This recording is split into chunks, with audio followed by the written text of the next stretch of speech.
విధవరాలి పక్షాన నేను వ్యాజ్యము ఆడతాను అని అంటాడు. అందుకే మనము ఎవరి జోలికైనా పోవచ్చు, కానీ విధవరాల జోలికి అస్సలు పోకూడదు. జాగ్రత్త గుర్తుపెట్టుకోండి ఈ మాట.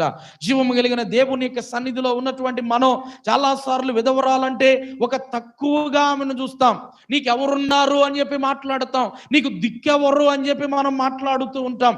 నిన్ను ఏం చేసినా ఎవరు వచ్చి అడిగే వాళ్ళు ఉంటారు అని అంటాం. ఈ లోకంలో దిక్కెవరు లేకపోవచ్చు, అడిగేటటువంటి వాళ్ళు ఎవరు లేకపోవచ్చు, కానీ విధవరాలి పక్షాన నీతో వ్యాజ్యం ఆడటానికి దేవుడే దిగి వచ్చాడు అనుకోండి. మనిషికి మనిషి గనక పాపం చేస్తే లేకపోతే తప్పు చేస్తే మనుషులు క్షమిస్తారు, కానీ దేవునికే వ్యతిరేకంగా పాపం చేస్తే దేవుడు ఊరుకుంటాడా? అస్సలు ఊరుకోడు. అందుకే విధవరాలకు దేవుడు ఒక ఉన్నతమైనటువంటి స్థానాన్ని ఇచ్చాడు. అయితే ఆ స్థానాన్ని ప్రతి విధవరాలు ఏం చేయాలంటే